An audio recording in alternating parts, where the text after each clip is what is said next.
আসসালামু আলাইকুম viewers, my cooking ডায়েরিতে সবাইকে স্বাগতম জানাচ্ছি। টক বড়ই দিয়ে দারুণ স্বাদের একটি শরবত রেসিপি নিয়ে হাজির হয়ে গেছি। এই গরমে মাত্র 3 মিনিটে আপনি ঘরে তৈরি করে ফেলতে পারেন দারুণ স্বাদের এই টক ঝাল মিষ্টি শরবতটি। আর তাই আশা করছি আমার এই শরবত রেসিপিটি আপনাদের ভালো লাগবে। চলুন তাহলে এই টক বড়ির শরবতটি কীভাবে বানিয়েছি সেই রেসিপিটি দেখে নেওয়া যাক। প্রথমে আমি যেটি নিয়েছি, এখানে 250 গ্রাম টক বড়ি নিয়েছি। আর দেখতেই পাচ্ছেন টক বড়িটা আমি কেটে নিয়েছি আর এর বিচিটা ফেলে দিয়েছি। এবার এই টক বড়ির টুকরোগুলোকে ব্লেন্ডার মগে দিয়ে দিচ্ছি। আমি এখানে ব্লেন্ডার জুসের যে মগটা সেটা ব্যবহার করছি। আমার এই টক বড়ির শরবতটি টক ঝাল মিষ্টি হবে, আর এই জন্য আমি এর মধ্যে দিয়ে দিচ্ছি ভেজে নেওয়া শুকনো মরিচ গুঁড়ো 1 চা চামচ। এরপর বিট লবণ দিয়ে দিচ্ছি 1/4 চা চামচ। তবে হাতের কাছে বিট লবণ না থাকলে সেই ক্ষেত্রে আপনি স্কিপও করতে পারেন। এরপর দিয়ে দিচ্ছি জিরে গুঁড়ো 1/2 চা চামচ।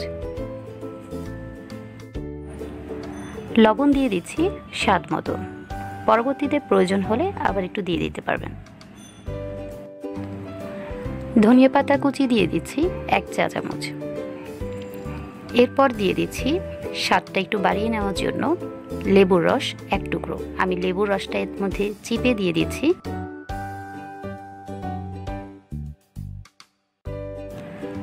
এরপর সুন্দর একটি ফ্লেভার আসার জন্য এর মধ্যে দিয়ে দিচ্ছি লেবুর চামড়া কুচি 6 থেকে 7 পিস।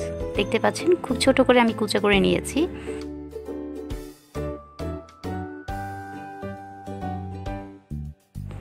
এরপর চিনি দিয়ে দিচ্ছি 6 চা চামচ।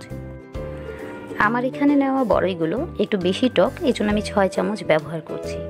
তবে আপনাদের বড়ইগুলোর টকটা নির্ভর করে চিনিটা বাড়িয়ে কমিয়ে দিতে পারেন। এবার ঠান্ডা পানি দিয়ে দিচ্ছি মেজারমেন্ট কাপের 2 কাপ।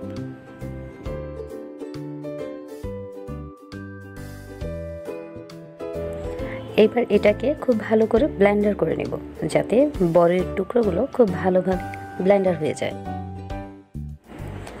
তৈরি হয়ে গেছে টক বড়ি দিয়ে দারুণ স্বাদের টক ঝাল মিষ্টি শরবত। এই গরমে এখন ঘরেই বানিয়ে ফেলতে পারেন এরকম করে দারুণ স্বাদের এই শরবতটি। খেতে কিন্তু অসম্ভব মজা। তাছাড়া আসছে রমজানে ইফতারিতেও খেতে পারেন এই দারুণ স্বাদের শরবতটি। আশা করছি আমার আজকের রেসিপিটি আপনাদের ভালো লেগেছে। যদি ভালো লেগে থাকে তাহলে আমার চ্যানেলটি অবশ্যই সাবস্ক্রাইব করবেন এবং পাশে থাকা বেল আইকনটি প্রেস করে দেবেন। এছাড়া লাইক, কমেন্ট, শেয়ার করবেন। আজ এই পর্যন্ত নতুন কোনো মজার রেসিপি নিয়ে আবার হাজির হয়ে যাব। সে পর্যন্ত আল্লাহ হাফেজ।